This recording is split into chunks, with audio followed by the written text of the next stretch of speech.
Here are 5 steps to lose belly fat in 30 days. But first, why should you listen to me? Who am I to talk about this? My name is Romet and I help young people just like you get into better shape and lose fat. My own journey started in 2018, so 7 years ago. I was completely overweight and I think I weighed around 93 kilograms. My height was 1 meter like 70, so it's like 5 feet 9, 10. I've improved, okay? Don't judge me. I'm 6 foot now. Maybe 5'11". But my journey started and I started going to the gym.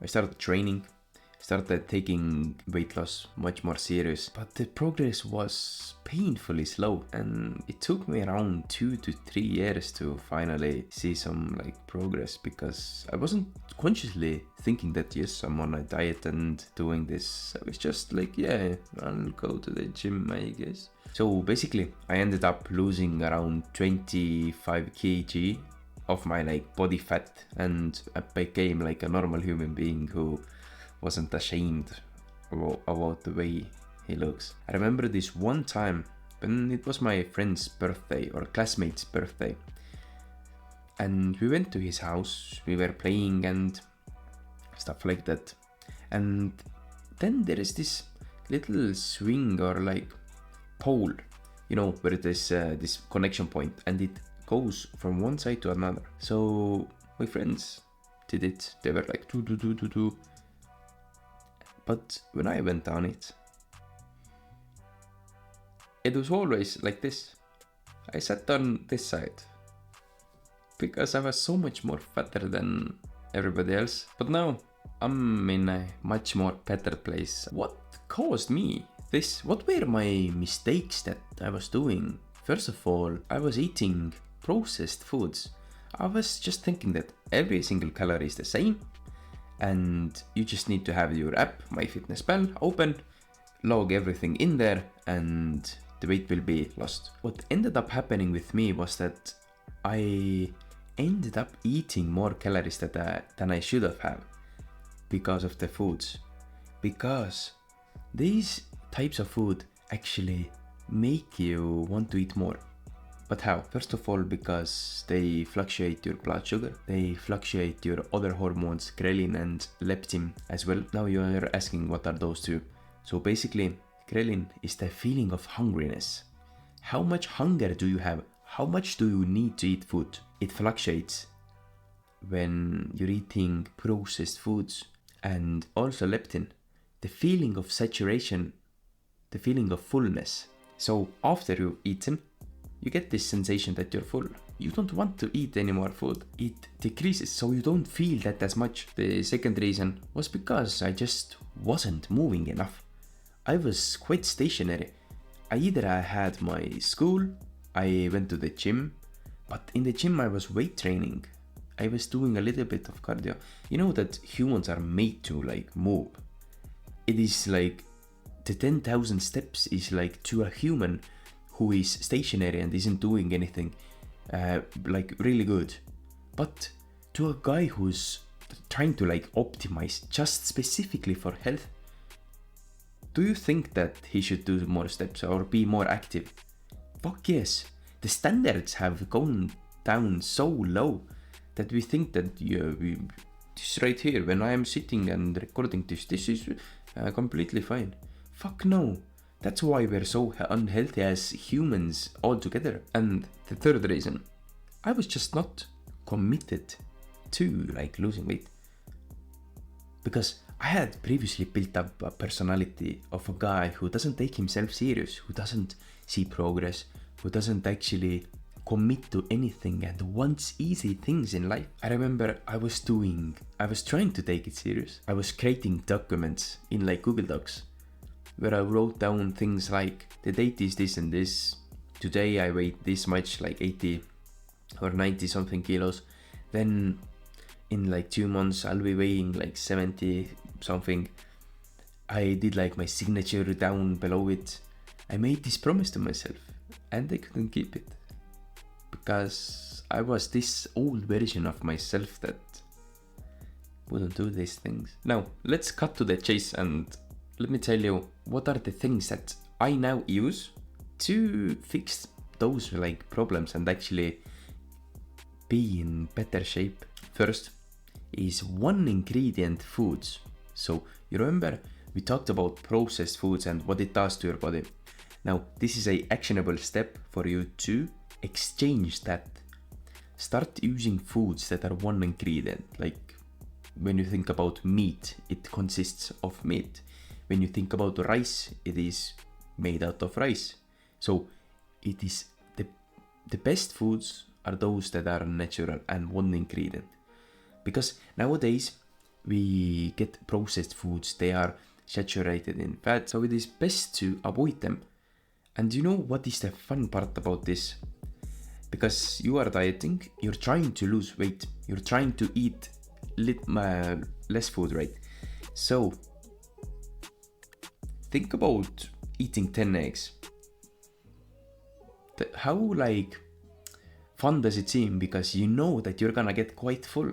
10 eggs is around, I think, 700 calories. Now think about going to McDonald's and ordering those like big fries. Around the same calories. Which could you eat more of? The fries. So this is going to completely change the like dieting process of yours, because it did for me. It made it completely like so much more easy. The second step is fixing your sleep or sleeping more. Now we all have heard that, yes, go sleep 8 hours, 8 hours, don't be on your screens before the... We have all heard it and we don't really use it right. There's this great quote that I think really sits well here. People need to be reminded more often than they need to be taught. This means that everyone knows it, but because everyone knows it, we don't take it as serious. I have read this book by Matthew Walker, Why We Sleep. There was this one case study done where there was one group of people who slept under 6 hours. And then there was this other group of people who slept 8 and more hours. And they both were losing weight, both groups were losing weight. Do you know what happened to the group that was sleeping 6 hours or less? They still lost weight, but do you know where the weight came from? It came from lean muscle mass. So the things that you're trying to keep, your strength, your muscle mass, it diminishes. And then there's this little part, 30% that was fat that was lost. But now the other group, it was around 80% fat lost and some muscle. So this just showcases how important actually sleep is. And by the way, if you want to take sleep serious, the first link in the description, I have this like huge paper where I put down everything that I know like about sleep and what you can do to improve it, just like easy steps. So just click on there. So what you want to do is just set up more time to be in bed. Because the biggest thing that held me back was, oh, I need to relax after a hard day and watch like YouTube videos, and it was just constantly cutting into my sleep, and I ended up sleeping less because of it. No wonder I couldn't get stronger and I couldn't like lose weight. So just put aside like 50 minutes today, more than you would have before this video, and tomorrow 16 minutes. So basically progressive overload this until you get like an extra hour in bed time. The third step is moving, especially walking. That's the like single biggest thing that you can do to actually boost like your caloric expenditure. So you will burn more calories, because it is quite hard to cut down those calories and actually be on your diet, right? So when you don't walk and when you don't burn those extra calories, it will be just more harder. But when you go out, you know, another boost that it gives you is like this mental boost. You'll feel instantly more happier when you go outside and, you know, do your walk. You see nature, you see sunlight, which is good to set your circadian rhythm for your sleep. This internal clock of yours, basically. So, actionable step for you right now is set aside 10 minutes. Go make the like smallest walk. It is easy. I will after this video. No problem. Fuck yeah. It is like, once you go out there and do your walk, you'll understand why I'm hyping this up so much. It is so fucking great. It'll give you this cognitive boost. You'll feel happier. You'll want to do more with your dieting and other stuff. And also, hard physical training. You need to train your muscles in order to keep them and even a little bit build them. Do you know how little work it requires for you to actually maintain muscle mass? It is about 3 sets per muscle group per week. So for chest, you do 3 sets of bench press one day, then shoulders, triceps, biceps, back. You don't need much to maintain it. The building it, that's what's the like hard part. So be sure to train in the gym and do those 3 sets, like 10 repetitions, to surely maintain the muscle. Because I remember when I was serving my country in the military, I forgot about this. I didn't train, and you know what happened?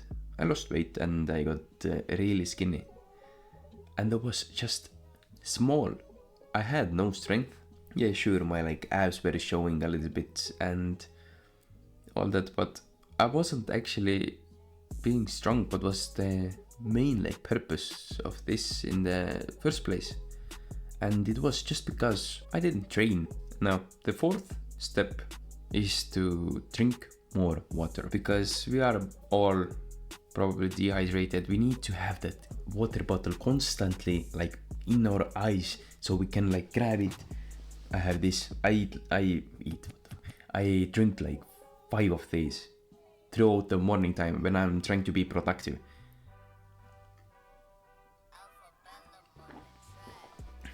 We all know that water is so important and but why? Water equals blood flow, and blood flow equals muscle gains, right? When we are taking like a gym example. But also those cognitive functions, the reason that you can like focus like sharply on one thing is because of you are hydrated. Your performance will increase. You will feel much better because we require at least 3 liters per day. Most people are drinking 1, 2, dehydrated. Oh, basically that's the point. And being dehydrated leads to weaker lifts in the gym. It will give you smaller pump when you are after like your workout, and then it will decrease the time of recovery, so or like the efficiency.